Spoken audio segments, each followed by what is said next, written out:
I'm Amber Davies and welcome to Call to Stage. This is the space where musical theatre takes centre stage. From unforgettable backstage stories with incredible special guests to insights from my life and my theatre journey. We're leaving it all on the mic every single week, so let's jump in. Hi guys, welcome back to Call to Stage with me, Amber Davies, Broadway Edition. Broadway. I can't believe who's sitting next to me. I'm just going to introduce her right now. It's the Broadway queen, Shoshana Bean. Oh, you're kind. I can't believe you're here. Thank you. I'm happy to be here. I have a sweaty upper lip because Stop. I'm fangirling so hard. I have like boob sweat coming. Oh, I'm flattered. Now, Shoshana, pick any role you've ever played. I ask this to all of my guests just to like get us in the zone. What's your pre-show ritual? I mean, generally, my vocal warm-up starts like no less than 2 hours before the show, just to get everything, you know, the blood moving and everything toned and tight and ready to go. So never less than 2-3 hours before the show. So I really don't, once I've done that, I don't touch it again. Do you not? No, because it's primed, it's ready to go. Once it's Wow. Yeah. So you're just like, she's there, I'm fine. No. It's a rigorous warm up. It's like okay. an hour of warm up, and but once it's almost like putting the train on the tracks. And once it's on the tracks, like, but again, it takes. It holds is basically what I'm saying. It stays warm, but it's hours before to get ready. So that's always the case. I think it depends on the show. So, but the majority of the shows I've been in were either pre-existing Circle Up or I brought Circle Up to the equation because I think it's really important to see everyone and touch base, and it has the ability to sort of galvanize and align the energies in the building, which can always be erratic and complicated, and everyone always arrives in a different place. So I find that circling up and looking in each other's eyeballs and sort of aligning with a purpose and an intention for the night or the matinee really, really helps. So that's important to me to see the people that I'm about to play with. That's so interesting because in London we have a compulsory warm-up I as a know, company. and I had an offer on the table a couple times to do West End, and I remember being like, "Is there a way that I can get out of this warm-up? Is this a requirement?" And they're like, "This is what we do," and I'm like, I don't want to do it, but I guess it's like really from some friends of mine who've done the West End are like, it's actually quite lovely. Yeah. It is. It brings you in. It gets you all on the same page. You all warm up together, and it's kind of like a circle up moment. Yeah, you yeah, have yeah. it before, obviously, you get ready. I like that. I won't negotiate it out next time. Yeah, no, don't. Although I'm pretty sure if you said, "Can I not turn up for warm up?" they'd say, "Shoshana, you don't need to come to warm up." I don't know. I feel like you've made it. You've like solidified the purpose and intention for it. It's a positive thing. I like that. It isn't a slog. Trust me. Like it's a good thing. It's a good time. Okay. That's one question I was going to ask you later on, but because you've just brought it up naturally, when are we going to have you in London is the question. Oh, I'm dying to be there. Believe me, if I could pack my bags and be there tomorrow, I literally have been threatening everyone. If this election goes in a way that I don't want it to go, will I be brave enough to actually do what I've been saying I'm going to do and just pack up and head over there? Because we want you. I want to be there. Believe me, it's never for lack of not wanting to be there. I love existing over there. In fact, every time I get a vacation, I go and people are like, "Why do you keep going back? Because I just like existing there. I like having my coffee there and walking in the park there and journaling there and writing music there. I just love existing there." So, you know, when you visit somewhere and it feels right. Yeah. It's like it feels right. Always has felt right to me. And really is just like a, if I can say this without being too controversial, it's just like a more sophisticated, more civilized New York in a way. Wow. Yeah. I like that. I love it there. And I love the people. I really like that take. Okay, good. Now, you have done a million things. So some we can talk about, some I'm just going to reel off. Okay. So, Godspell, Leader of the Pack. Your Broadway debut was Hairspray as Cover Tracy. Yeah. Wild. Freaking wild to me. But do you know what I love? Is that you really did start in the traditional way. Yeah. From cover to ensemble and worked your way up. I mean, it really didn't take you that long to get to where... I mean, you know, ask younger me, she would have been like, it took forever. Yeah, I bet in that time, you know. Did you always have a feeling, I will lead, I will be a principal? I think so. I think the dream continued to change because I posted when we opened Hell's Kitchen, a friend of mine texted me this picture of like our 6th grade yearbook, which I don't know how she got her hands on it, but it said she dreams of being a dancer on Broadway. And so I think the original goal was to be a dancer. Oh, wow. And then, you know, then obviously I went to college for it, and the goal was always to be the lead. But then I got here, and, you know, it took the course that it took. But I'm really grateful. Like, again, if you would have asked me then, I would have been like, it took forever. It took 3 years for me, 3 years in the city for me to get my Broadway debut. Because back then, my school, when people would graduate, they would just come and land a role in Les Mis and like they were just working. So it felt to me like I wasn't doing it right, or I wasn't getting my opportunity. But looking back from where I sit now, it just had to go that way. It had to start off Broadway, and then it had to start with understudying and learning from people like Marissa and Harvey. Yeah. And then it had to move to being a standby for Adina and watching that. I just absorbed everything. Just to reiterate that for you guys, Shoshana was a standby for Idina Menzel on Wicked in Broadway, okay? Yeah. Which I was jaw on the floor about. I was very lucky. I mean, we learn every day. You know, in this industry, we are constantly evolving, constantly learning. But like, it was like you had extra training. 100%. And it wasn't, looking back, it wasn't ever anything I asked for. I very rarely asked questions. I just somehow watched and absorbed and understood, oh, this is how a leader leads. This is how a principal, this is the responsibility of a principal. And a lot of it was stuff I would hear or expectations that were, you know, communicated to me. And also it was just watching how Harvey did it, watching how Marissa did it, remembering how that made me feel. Yes. And being like, I want to be like that. I want to do it like that. I want to always make a cast feel like a family as best I can. I always want to be generous. I always want my door to be open. Those are the things I learned. And I always want to show up. If my body can do it, I want to be there. Yeah. You know? You come over very disciplined. I wish I were more disciplined than I am. Really? Yeah. Yeah. What areas are you not so disciplined in? I think that like I've really, my pendulum has really swung. Like I think in the beginning when I first took over in Wicked, I was alarmed at how much discipline it took, and it really made me unhappy. Okay. I was so unhappy that my entire life revolved around making sure that I could do my job. And I resented that, and I was really sad to see that that's what it looks like to have your dream come true. And so the pendulum swung to really wanting to just do my own music and my own artistry, because I could be reckless in a way. I could live however I wanted to. On your timeline. That's right. And there was no one to say that I was doing it wrong, because it was my creation. So there was no one to compare me to, and and that felt safer, really. There were no expectations. Then coming back, I realized there's a healthy, like when I came back for Waitress, I really realized there's a healthy balance for how to live your life and be happy, and also show up and be able to do your job. And also not take it too seriously. Yeah, which is really hard. It's really hard. But I've been doing this a long time, and I'm much older now. And so I am able to have a healthy balance of like really respecting it and doing what I need to show up and be disciplined in that. And also still having, you know, a balance of having a life and fun and yeah. Yeah. But I have that gift with these past couple of roles I've played. It hasn't required every ounce of me. It's required a certain amount of me. And I actually miss being bled dry every night. Wow. I really miss that. Isn't that wild? Yeah. You never would have said that when you were doing the 8th show as Because Elphaba. I didn't know what the option was. Yes. And then Waitress, you know, Funny Girl, and then Beaches, and then Waitress. Those were the next roles I played, and they all bled me dry. Did they? Bled me dry. And then Mr. Saturday Night and Hell's Kitchen, and I'm like, it's nice being able to like be a supporting character, and like, you know, you can have more of a life and do other jobs, and I really miss like leaving it all on the stage.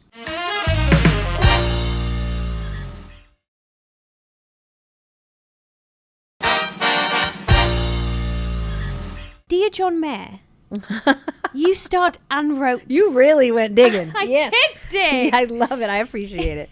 Yes. It said that you starred and wrote it, and I thought, I have to ask her about this. Yeah. That was when I had lived in LA for a few years, and I had a manager at the time who said, you know, we got to find a way to bridge the gap between your music and your theater career and these people that still want you to do theater. Is there a world where you can write a theatrical piece for yourself that's your music in the way that you want to do it, and is still theatrical?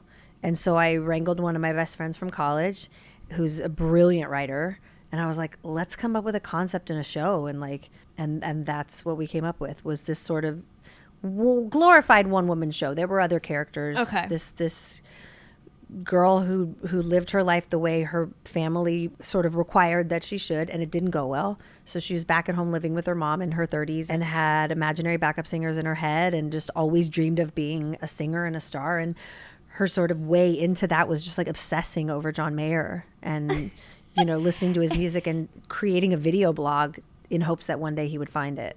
Is there any way I can watch this? Is there any if you like, promise footage? not to let anyone ever see it, I'm pretty sure I have it filmed, but no one can. I It will promise be like you. this link will self-destruct. I promise you. Okay. Swear. It will just be me. I'll let you watch it. Oh my None of God. you, nobody else, not even your boyfriend who's out there in the hallway. No. I know. I promise you, it will just be me. It will be our thing. Yes, I'll find okay? it for you, Okay, yes. thank you. Thank you so much. Appreciate you. You did just touch base on it, Funny Girl and Beaches. Yeah. Funny Girl bled you dry. Yeah, for sure. But it was so quick to the point of discipline. Like I basically put myself in boot camp to get ready for it because it was a 2-week rehearsal, 2-week run. It just like really shot out of a cannon with those regional theaters. And that was the role I waited my whole life to play. So I got ready like an athlete prepares for a race. I was like, here we go. So that was a great pleasure to be. All of these roles have been a privilege to be giving in that way. You just, Can I ask, is there certain things that you will do to prepare for a role like that? What would be like your go-to things? Is it like cut out alcohol? I mean, sure. Everything in the body, because the voice is the body and because our energy levels are a function of the body, it is rest and hydration and really cleaning out really anything that's inflammatory. So that's alcohol and a long list of other things. So I did start with getting my body totally into shape. I think when you've had months off or you're not singing every day, it also becomes warming up and vocalizing for, if it's not for one big chunk that day, it's multiple little chunks in the day. And really it's working the music. It's running that music every day to start to tell your body, like, we're going to be doing this every day, 8 times a week. For me, there's 2 things that are like running with a weight vest on. And that is classical music, just getting my voice back into singing classical because of the amount of support that it requires. So running arias and Mariah Carey, because that's another thing, like the way that Mariah's songs are edited and crafted, like it requires so much strength and support to really get through those. So those are the 2 tests, and sort of like if I'm out of shape, those are the things I use to get back into shape, and those are the things that let me know what kind of shape I'm in. Interesting. What you're referring to is your vocal stamina. Really? It's stamina, and it's also like it is a strength. It's can you hold in place, can you anchor in place in a really like solid one voice all the way up and down type of way? Or are you manipulating vowels and like is there additional tension, and are you flipping into different parts of your voice to maneuver and make this happen? And when I'm in my best shape, I can hold it in one place and just all the way up and down. Well, we know. We've heard. Thanks, though. We know what you can do. Well, that is so true, though, because sometimes, say you've been on holiday during a contract and you go back to work and you think, oh, God, this is a bit of a stretch, It doesn't take long. That's the weird thing. It does not take long to fall out of shape. It can take days sometimes. And the other sort of like misnomer or misunderstanding is that when you're doing 8 shows a week, you're in shape. You're in shape for those 8 shows. You're in shape for what you're singing. So like I can be doing an incredible sing, like a really difficult sing, and I go to sing Jason Robert Brown and I'm like, I can't get through it. Well, because my voice is like, well, we just do this. So that's the other thing that's really important about staying in shape while you're in a show. It's like for dancers, you know what I mean? Their body gets used to doing one thing, so they have to sort of cross train with ballet or whatever else. So it's the same thing for... I love the fact that you just mentioned Jason Robert Brown, because that is exactly what we're going on to next. Yes. Songs for a New World. That blew up. How did you come about to being a part of that? Were you friends with Jason? Jason and I have been friends for a long time. And when we finally were able to align, we were both living in LA. I don't know, if you're lucky in this life and in this career, you align with people who are just like soulmates in a way, creatively and as friends. And Jason is one of those people. I don't know, it's just always made sense. And I think a lot of times the shows that he writes or works on don't make sense for me to be a part of, but something like Songs for a New World, it just made sense. What was your favorite song to sing? Oh, Stars in the Moon will always be. I was listening Stars to you in the do Moon will that this always be. morning. Always, always, always. It's literally heartbreaking. Yeah, that's brilliant. Like, I watched you were singing, there was a pianist behind you were just sitting down with your legs crossed, and you know, you weren't standing up or anything, and you were just kind of giving us this performance, and it broke my heart. But that's Jason. That's Jason. And the thing about Jason's work is like, and this is what spoils any singer who's lucky enough to work on his stuff, when you move on to other composers, with Jason, it's just like, all you have to do is show up to it. The song does all the work. It tells the story. It takes you on the journey. All you have to do is honestly show up to it and open your heart to it. And it's like, it flatters the vocalist and the storyteller, but it's him. It's truly the best work requires so little effort. Yes. And the stuff that's not great requires a lot of work effort to really justify and really make it, shine it up. Sell it. Yes. And Jason's stuff, it just doesn't. If anything, it requires vocal work, because he really writes some of his stuff, like Flag Maker from Songs for a New World, so hard for me. It just sat in a yucky place in my voice and had a lot of like. I'm glad you have a yucky place in your voice. Have lots of yucky places. It makes you like, you know, so relatable. I'm so human in my. I think that I've just got you all fooled. I'm glad. I'll just keep it that way. But listen, I'm a London girl, you know, so yes. And you're Shoshana Bean, so that's where I'm coming from with that. Okay, I'll take it. Moving on to Waitress, you went in as Jenna, and then you got extended as Jenna. Did you just fall in love with that role? Yeah. Yeah? Yeah.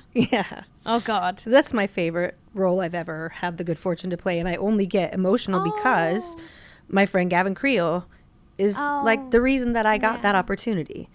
He said to them, you know, you should really think about Shoshana in this part. He and I were FaceTiming one time when he was playing Dr. Pomander, and he was like, I'm backstage, I'm working at Waitress, and he's like, have you ever been seen for Jenna? And I was like, no, why would I be seen for Jenna? Like, knowing the women who played it, you would not put us in a lineup and assume that any of us would play the same role. I would be the one of these things is not like the other. And I was like, no, bro, I've not, why would I, you know? And he was like, oh, I really think that you should investigate that. I think that you should have your people talk to whoever they need. And I was like, I'm not going to do that. But thank you, pal. And I guess he talked to Sarah about it, pled his case as to why he felt like I was the right choice for that. And then it was just an offer. And I couldn't believe it. I was like, is this your doing? Why is this an offer? Are you sure they don't want to make sure? Kidding me. Yeah. So that was Gav. And I'm so grateful that he did, because it's not something I would have sought out, just assuming it wasn't a good fit. And then when the offer came, I was like, this feels like not a good choice. I'm going to lean in. I just felt scared of it. It felt like when this press release comes out, people are going to go, what? Why? And now I have to show up and show them why. It was the greatest gift I've ever been given in a theatrical experience. Wow. No question. And all of them have been insane gifts. Yeah. That one is untouchable. I've always been a massive fan of Waitress, as in listening to the soundtrack. Yeah. But I've never seen the show until I flew over here yesterday. It was on the fly. It was on the plane. Oh, yes. I watched it on my way back from London as well. I was hysterical. Yeah. I was sobbing. So and I was like... I thought it was just me. Oh, no. Yeah. Hysterical. I just didn't understand. When you listen to the songs in tandem, it's devastating. Yeah. It's so painful. Yeah. And like, how do you disconnect? You don't. And was part of the gift and the challenge of that show, was I couldn't disconnect. I remember I had this incredible voice doctor during that time. He's since passed, but he, you know, when I was really just struggling with the stamina and the endurance, he was like, you've got to leave her at the show. Yeah. He was like, almost like make a routine of saying goodnight to her. I'm leaving you here. I'll be back tomorrow. And I was like, I can't do that. I can't do it. I think that there was something about that role and that time in my life where she made me more vulnerable and tender. And I gave her a strength that I think that... oh my God, you're going to make me cry. I remember when I left, Diane Paulus came to the show and gave a beautiful speech at my curtain call and was like, you showed us things about her that we didn't know. And you gave her a strength that we didn't know that she had. And that to me was just like this beautiful exchange. I think that characters come to you at a time in your life when you're up to that same challenge in your own personal life. Yeah. always they come at the perfect time to teach us something. And I couldn't disconnect. I think that I really struggled with being that vulnerable and that open. I gained a lot of weight. I definitely ate to comfort myself and move through that experience. It was the most wide open I'd ever been. And it was so scary and so vulnerable and so tender. And I definitely leaned on food to comfort myself at that time. That's so interesting. Yeah. And I think I obviously, just from speaking to you, and I'm so sorry for the loss, but you'll have that for the rest of your life. Mm-hmm. You know? And that's so special. Mm-hmm. Moving on to Mr. Saturday Night. No tears there. The only laughter. Only laughter. You were up for a Tony. Yeah. The album was nominated at the Grammys for Best MT Album. Yeah. Is that on your bio on Instagram? No. You should. It should be. Oh, like what? What? Please explain that period. Again, just all divine and so many gifts. When it came across my desk, I guess, when I got the email about the audition, I was like, oh, huh. I don't know. I don't know. I just rode the wave. And then all my auditions were with Billy at his house, in his pool house, you know, just me and him reading these scenes. And I was like, this is crazy. It just feels right. He feels like family. He feels familiar. It feels like we've known each other forever. And the whole experience, again, just a beautiful gift in a whole other way. It was if Waitress was a masterclass in vulnerability, Mr. Saturday Night was a masterclass in comedy, watching him work and understanding the musicality of it and listening to the way he can, and I don't want to say manipulate an audience, but like take them on a ride with comedy. Yes. It was a masterclass. And also, like, as a Jewish woman, to get to work side by side with one of the last of the Mohicans, really, like in the Borscht Belt, like, history of Jewish comedy, he's the last one standing, really, of that particular art form. And the way that he does it, it's shifted, and there's really nobody left like that. So that was such a gift. And of course, Jason was the composer, so Jason is there. So you're working with a small cast. Good team. Incredible. And you're John Rando. Your director, John Rando. Yes. Was Rando on it? Yeah, it was his show. Oh my gosh, I love that. Now you are currently in Hell's Kitchen. Mm-hmm.